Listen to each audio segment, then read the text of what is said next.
एक यहूदी कहानी है। इस कहानी के माध्यम से भी कुछ अच्छा समझने का प्रयास करते हैं।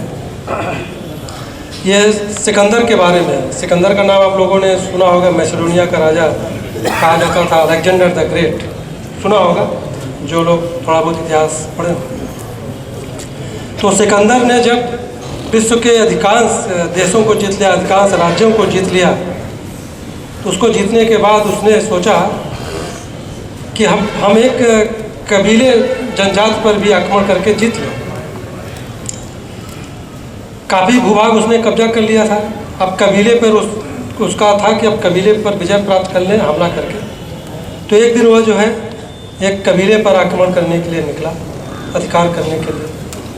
और जब वह कबीले के इलाके में पहुंचा तो वह देख करके बड़ा आश्चर्यचकित हो गया। सिकंदर हैरान रह गया कि कबीले के लोग जो है बैंड बाजे के साथ उसका स्वागत करने के लिए तैयार हो गए। कहाँ सिकंदर सोचता था कि ये लोग युद्ध करेंगे, लेकिन वो तो उसके स्वागत करने के लिए आ गए। और कबीले के लोग जो है कभी वो लोग युद्ध करना जानते ही नहीं थे, कभी युद्ध उन्होंने किया ही नहीं था, युद्ध के बारे में उनको कोई जानकारी नहीं थी। और ना ही उनके पास कोई बढ़िया मकान थे झोपड़ी पर रहने के लिए, ना ही उनके पास कोई बढ़िया कपड़ा था। और मकानों में, झोपड़ियों में कोई बहुत ज़्यादा सामान भी नहीं था उस कबीले के मुखिया के घर में। तो अच्छा, जहाँ भी संग्रह की वृत्ति होती है या जहाँ भी इकट्ठा करने की प्रवृत्ति होती है, वहाँ पे हिंसा होती है, वहाँ पे युद्ध होता है। और जहाँ भी संग्रह की प्रवृत्ति कम से कम रहे, वहीं पे प्रेम से रहने की संभावना बलवती रहती है। तो उस कबीले के प्रधान ने, जो मुखिया जो था, जिसे हम नेता भी कह सकते हैं, उसने जो है सिकंदर का बड़ा स्वागत किया। स्वागत करने के बाद उसने अपने घर ले गया सिकंदर को। जब सिकंदर को अपने घर ले गया तो सिकंदर तो कहाँ महलों में रहने वाला आदमी था, वहाँ झोपड़ी और छोटे मोटे मकान में जब गया तो शर्मा रहा था, सकुचा रहा था, उसको शर्म लग रही थी। कुछ देर बाद जो है कबीले के प्रधान ने जो है सिकंदर के लिए भोजन की व्यवस्था की। और भोजन की व्यवस्था जब हो गई तो सिकंदर के सामने भोजन परोसा गया। और भोजन में क्या परोसा गया? सोने की थाली में सोने की रोटी, सोने की थाली में सोने की रोटी, और हीरे जवाहरात के बर्तन में हीरे जवाहरात के सब्जी।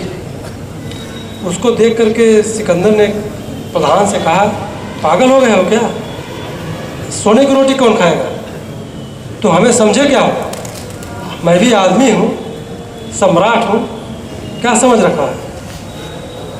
तो उस कबीले के प्रधान ने कहा कि इस जो खाना है, ये जो तुम्हारा साधारण सा खाना, सोने की रोटी, कहा कि साधारण गेहूं की रोटी तो तुमको अपने यहाँ भी मिल सकता था। साधारण रोटी से अगर तुम्हारा पेट भर सकता था, पेट तृप्त हो सकता था, ये तो तुमको वहाँ भी मिल सकता था।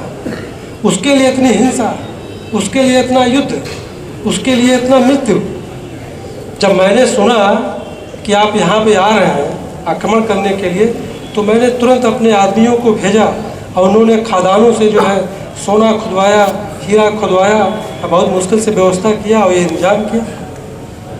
तो उसके बाद उस कबीले के प्रधान ने सिकंदर से कहा, अच्छा हमें आपसे एक बात पूछनी है। सिकंदर ने कहा ठीक है। तो उस प्रधान ने कहा, हमें आप ये बताइए कि आपके यहाँ वर्षा होती है? तो सिकंदर ने कहा, हाँ वर्षा होती है। आपके यहाँ क्या सूरज चमकता है? आपके यहाँ क्या गेहूं की बालें पकती हैं? आपके यहाँ क्या चांद तारे चमकते हैं? तो सिकंदर ने कहा, पागल हो गए होगा, क्यों ना सूरज चमकेगा, क्यों ना चांद तारे निकलेंगे, हमारा भी देश औरों जैसा है। तो उसके बाद वह प्रधान जो है मुस्कुराया। मुस्कुराने के बाद कहा कि मुझे भरोसा नहीं होता। अच्छा ये बताइए, आपके यहाँ पशु पक्षी हैं? तो उसने कहा, हाँ निश्चित है। जानवर हैं? तो सिकंदर ने कहा, जानवर भी हैं। उसके बाद उस कबीले के प्रधान जो है मुस्कुराया। मुस्कुराने के बाद कहा, मुझे भरोसा नहीं होता। तो उसने कहा कि भगवान ने तो आपके लिए सूरज का निकालना कभी का बंद कर दिया होता। भगवान ने आपके लिए सूरज का निकालना कभी का बंद कर दिया होता।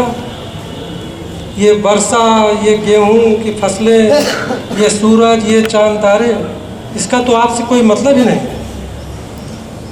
भगवान ने, परमात्मा ने ये सब चीज़ें तो जो है पशु पक्षियों के लिए वर्षा करते होंगे, जानवरों के लिए जो है, वनस्पतियों के लिए सूरज निकालते होंगे। आपको तो इससे मतलब ही नहीं। आपको सूरज से क्या मतलब है, चांद तारों से क्या मतलब है, वनस्पतियों से क्या मतलब है? आपको तो सोना चांदी हीरे से मतलब है ना। इतना सुन करके सिकंदर बहुत शर्माया, बहुत सकुचाया, और पहली बार किसी कबीले पे आक्रमण करने के बाद उसको इतना जो है शर्मसार होना पड़ा, इतना उसको शर्माना पड़ा, सकुचाना पड़ा। तो इस कहानी का मतलब ये था कि सिकंदर का नाम इतिहास के पन्नों में तो है, उसके पास बेशुमार धन दौलत थी, उसके पास बड़ी बड़ी सेनाएं थी, और बहुत बड़े भूभाग पर उसका कब्जा भी था।